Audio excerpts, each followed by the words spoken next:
حصہ لیا، ناکام حصہ نہیں، مؤثر حصہ لیا، یعنی وہ نمونۂ عمل بن سکتے ہیں تأسیس مدارس میں بھی، تعمیر مساجد میں بھی، تبلیغ دین میں بھی، تألیف کتاب میں بھی، تفسیر قرآن میں بھی، اور لوگوں کے ساتھ برخورد کرنے میں بھی، یعنی پیش آنے میں۔ ان کے خصوصی نشستوں میں اگر آپ نے دیکھا ہے بہت باوضع نشستیں ہوتی تھیں، آدمی بور بھی نہیں ہوتا تھا، تھکتا بھی نہیں تھا۔ شاید ممبر کے لحاظ سے اتنی شیرین ممبر نہیں تھی، لیکن خصوصی نشستوں میں بہت شیرین گفتگو ہوتی تھی، اور اسی لیے عموماً علماء ان کو پسند کرتے تھے، اور یہ بھی جو بھی خدمت کرنے والے ہو ان سب کے لیے کام کرنے کی کوشش کرتے تھے۔ میں اگر کوئی سال ہوا ان کو بھی طرح ہے ان کو دے دے صحیح نہیں سمجھ سکتے، کیونکہ عربی کی عادت زیادہ نہیں ہے، علمی قابلیت بھی ہو عربی کی عادت اتنی نہیں ہے، لیکن وہاں پر ان کے اپنی ذاتی صلاحیت، اور شیخ آخری دم تک ادبی لحاظ سے شوقین تھے، خصوصاً عربی ادب کے ساتھ اردو ادب کے ساتھ زیادہ مانوس اور شوق رکھتے تھے کہ بہتر سے بہتر ادبی تعبیرات استعمال کرے۔ تو خلاصہ عربی میں اس وقت لکھا، نجف میں آ کر اس کو منتشر کیا اس کتاب کو، اور آپ دیکھتے ہیں کہ یہ بہت بڑی جرأت بھی ہے۔ پاکستان میں پڑھنے والے طالب علم حوزہ میں جا کر اپنے احساس کمتری میں مبتلا ہو جائے گا، میں کون ہوتا ہوں حوزہ میں۔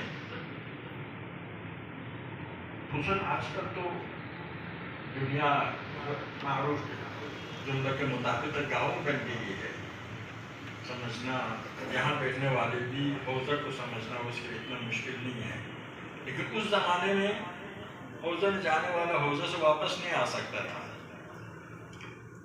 اس لیے کہ مالی امکانات نہیں تھا کہ وہاں سے واپس آئے، اور یہاں سے جانا بھی آسان نہیں تھا۔ تو اس کے باوجود جرأت کرنا حوزہ والوں کے پاس۔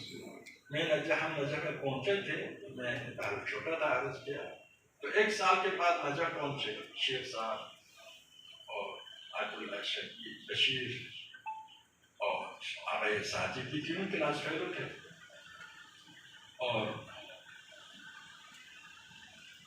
ہمارے واپس آنے سے تقریباً 3 سال پہلے واپس آ گئے، شاید 6 سال نجف میں رہے، لیکن اس 6 سال میں دیکھیے کتنے کمالات حاصل کیے۔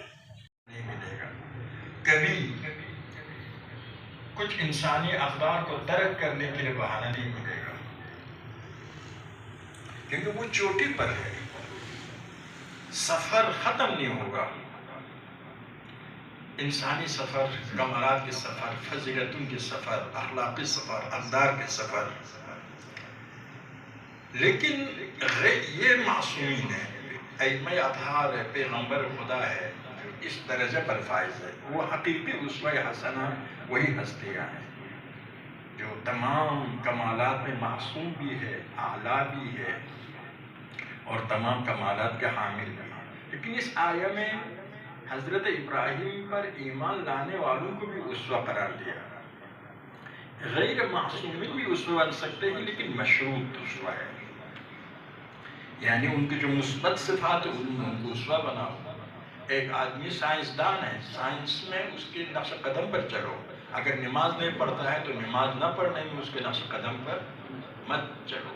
جو اسوہ ہے، اسوہ کی جو مثبت صفت ہے اس میں اس کے نقش قدم پر چلو، اس کی منفی صفت میں وہ اصلاً آپ کے لیے قابل قبول نہیں ہونا چاہیے۔ یہاں پر بھی حضرت ابراہیم پر ایمان لانے والوں کے بارے میں فرماتا ہے یہ بھی اسوہ حسنہ ہے، اس حوالے سے کہ انہوں نے برات اختیار کی، بیزاری کا اعلان کیا، لا تعلق کا اعلان کیا، بلکہ دشمنی کا اعلان کیا، اپنے قوم قبیلہ بسم اللہ الرحمن الرحیم، انا للہ و انا الیہ راجعون۔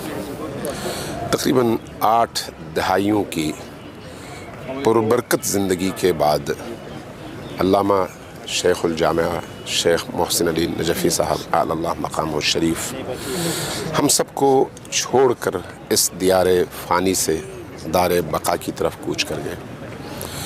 اگر ان کی زندگی کے شب و روز کو دیکھیں تو ان کی جو خدمات ہیں ان خدمات کے حوالے سے یہ شب و روز کم اور ان کی خدمات اس معاشرے میں بہت زیادہ ہیں۔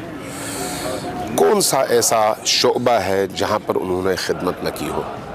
شخصیت کی جامعیت کے لحاظ سے کم نظیر شخصیت، اپنے کاموں اور خدمات کی جامعیت کے لحاظ سے کم نظیر شخصیت، اپنی علمی حیثیت کے حوالے سے کم نظیر شخصیت، علمی خدمت کے حوالے سے بھی کم نظیر شخصیت۔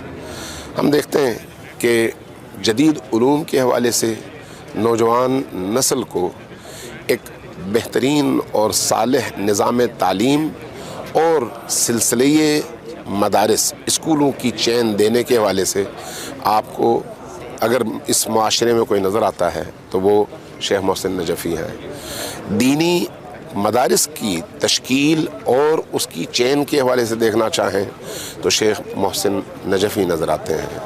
اگر آپ کو میڈیا کے حوالے سے ایک مضبوط چینل دیکھنا ہو جو حقیقی معنوں میں مکتب اہل البیت کے امنگوں کا ترجمان ہو تو آپ کو شیخ محسن نجفی نظر آتے ہیں۔ آپ کو تحقیق، تالیف، ترجمہ، نشر و اشاعت اور قرآن کریم کی تفسیر اور خدمت کے حوالے سے دیکھنا ہو تو آپ کو شیخ محسن علی نجفی نظر آتے ہیں۔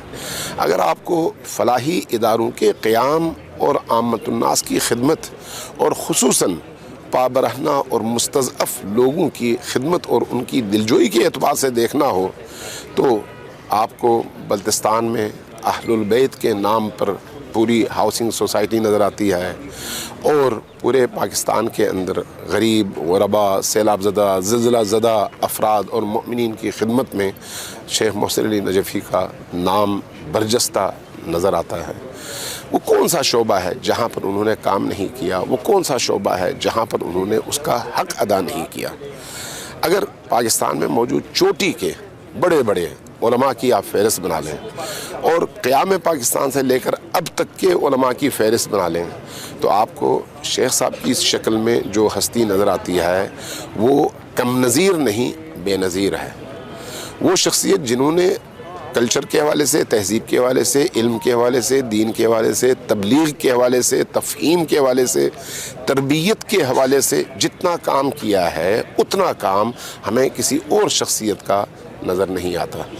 اسی طرح سے جامعۃ الکوثر جیسی درسگاہ اور اس طرح کے دیگر جتنے بھی تعلیمی ادارے ہیں، یہ ادارے ان کے ویژن، ان کے شعور اور ان کی خدمات کا منہ بولتا ثبوت ہے۔ ان تمام چیزوں کے ساتھ ساتھ جو ان کی زندگی کی ایک بہت بڑی بارز خصوصیت آپ کو نظر آتی ہے وہ یہ ہے کہ قومی اور ملی معاملات میں وہ ایک ایسے شجر سایہ تھے جن کی پناہ سب نے لی ہے۔ پاکستان کے اندر گروہ بندیاں ہیں، پاکستان کے اندر گروپ بندی ہے، پاکستان کے اندر مختلف الخیال لوگ موجود ہیں، جماعتیں موجود ہیں، تنظیمیں موجود ہیں۔ اگر پورے پاکستان میں آپ دیکھیں تو شیخ صاحب مرحوم وہ شخصیت نظر آتے ہیں جن کے سائے میں یہ سب اکٹھے ہو جاتے تھے۔ گزشتہ 3 سے 4 سالوں میں جس طرح کے چیلنجز کا سامنا مکتب تشیع کو تھا، ان چیلنجز کے مقابلے میں اگر تشیع کی ایک مضبوط، توانا، متحدہ آواز اٹھانے کی اگر کسی کو توفیق ملی اور کسی نے وہ میدان اس ملک کے اندر فراہم کیا تو وہ صرف اور صرف اور صرف شیخ صاحب کی ذات تھی۔ اگر شیخ صاحب نہ ہوتے تو شاید اس طرح کی توانا آواز سب کی طرف سے مشترکہ طور پر کبھی بھی نہ آتی۔ شیخ صاحب کی زندگی کے نشیب و فراز پر مجھے امید ہے کہ ایک اچھی، مفید اور مستند کتاب لکھی جا سکتی ہے جو نسل آئندہ کے لیے راہنما اصول فراہم کرے اور جن کی زندگی سے علماء، طلباء، محققین اور دین کی خدمت کا جذبہ رکھنے والے لوگ سیکھ سکیں۔ چونکہ ان کی عبودیت میں نے دیکھی ہے، ان کی نمازیں میں نے دیکھی ہیں، ان کی تنہائیوں میں راز و نیاز اور اللہ سے ہم کلام ہونے کی کیفیت میں نے دیکھی ہے. وہ فرد تھے جو ایک عام سے طالب علم کے بھی اگر آپ کو کوئی اچھا کام نظر آئے تو اس سے خود سے رابطہ کر کے اس کی حوصلہ افزائی کرنے کو اپنا فرض سمجھتے تھے، اور یہ کام وہ کرتے تھے. اور یہ میں نے بالعیاں بارہا اس چیز کا مشاہدہ کیا ہے. ایسی جامع الصفات شخصیت کا وجود اس ملک کے لیے، اس قوم کے لیے، اس وطن کے لیے غنیمت تھا. پھر جب آپ شیعہ سنی اتحاد اور وحدت کی بات کرتے ہیں، اتحاد بین المسلمین کی بات کرتے ہیں، تو اس مسئلے میں بھی تمام تر معاشرے کے اختلافات کے باوجود آپ کا انتہا درجے کا شائستہ لب و لہجہ، شائستہ انداز اور وحدت بین المسلمین کے لیے خدمت اور تمام مسالک کے علماء کو گلے سے لگانا اور ان کو اپنے مرکز میں دعوت دینا اور ان کے سامنے مکتب اہل البیت کا تعارف بڑے جامع اور مانع انداز میں پیش کرنا، یہ خاصہ تھا شیخ الجامعہ شیخ محسن علی نجفی صاحب کا. اللہ تبارک و تعالیٰ سے دعا ہے کہ ان کے اس خلا کو جلد از جلد پورا فرمائے، چونکہ بہرحال یہ ایک ایسی خلا ہے جو عام طور پر اتنی جلدی پر نہیں ہوتی. مجھے امید ہے کہ انشاءاللہ تعالیٰ ان کی زندگی کے نشیب و فراز کے حوالے سے ان سے قریب سے تعلق رکھنے والے ہمارے دوست احباب یقیناً لکھیں گے اور ایک اچھی کتاب سامنے آئے گی جس سے انشاءاللہ ہم سب مستفید ہوں گے. والسلام علیکم ورحمۃ اللہ. محسن ملت مفسر قرآن علامہ شیخ محسن علی نجفی 9 جنوری 2024 کو رحلت کر گئی. روشنی گہی آ گئی، موت کے محبوں کو آتی نہیں آ بھی جائے. آپ 1938 کو بلتستان کے ضلع کھرمنگ کے گاؤں منٹوکا میں پیدا ہوئے. ابتدائی تعلیم اپنے والد شیخ حسین جان سے حاصل کی. اعلیٰ تعلیم کے لیے نجف اشرف عراق چلے گئے. آ گئی غسل میت نہ کہنا میرے غسل کو، اجلے ملبوس کو مت کفن نام دو. غسل میت نہ کہنا میرے غسل کو، جب ولی آ گئے زندگی آ گئی. زندگی بندگی روشنی آ گئی، روشنی آ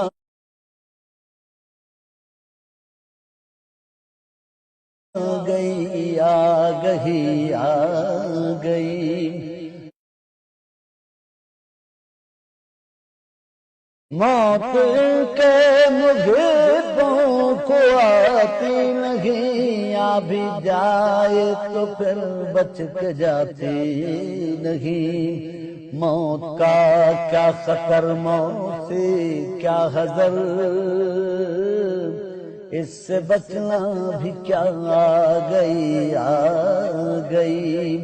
غسل میت شیخ محسن علی نجفی اسوہ ایجوکیشن سسٹم پاکستان، جامعہ اہل بیت، جامعۃ الکوثر سمیت سینکڑوں مدارس، فلاحی و تعلیمی اداروں کے بانی و سرپرست تھے.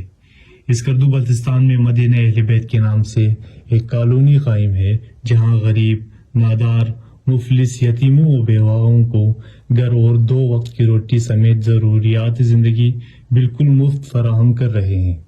اس کے علاوہ طلباء و طلبات کے لیے حفاظ القرآن کے مدرسے سمیت کئی ٹیکنیکل ادارے بھی چلا رہے تھے. 10 جنوری 2024 کو آہوں اسکیوں میں جامعۃ الکوثر اسلام آباد میں سپرد خاک کر دیا گیا. علی سے ملاقات کو جس کی تھی آرزو وہ گھڑی آ گئی. میں چلا ہوں علی سے ملاقات کو جس کی تھی آرزو وہ گھڑی آ